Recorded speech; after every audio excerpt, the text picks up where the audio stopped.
प्रणाम। हम कल्पना ठाकुर झारखंड से। एक झूमर सुनिए, बहुत मजा आएगा। अच्छा झूमर सुनिए।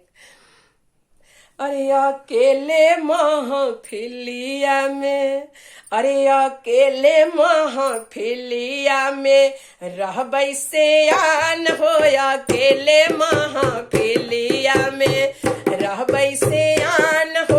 अकेले महफिलिया में रहबै से आन।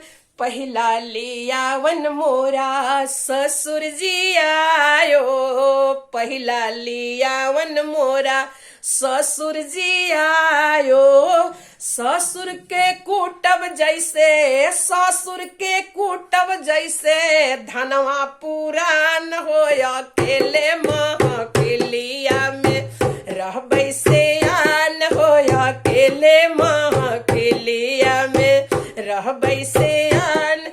दूसरा लियावन जेठ जी आयो। दूसरा लियावन भसुर जी आयो।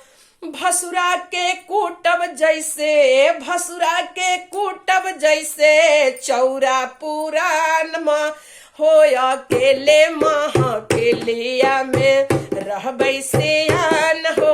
अकेले महफिलिया में रहबै से आन हो। अकेले महफिलिया में। तीसरा लियावन देवर आयो। तीसरा लियावन देवर आयो।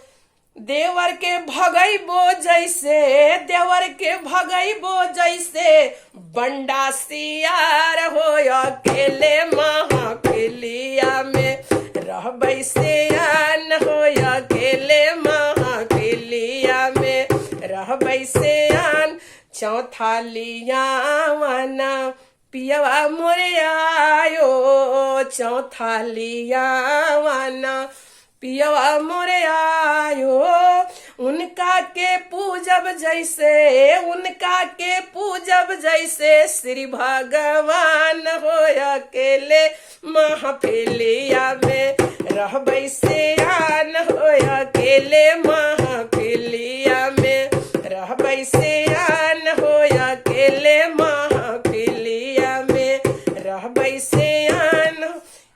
यदि ये मजेदार झूमर आप लोग को अच्छा लगता है तो लाइक, कमेंट, शेयर, सब्सक्राइब जरूर कीजिएगा। प्रणाम।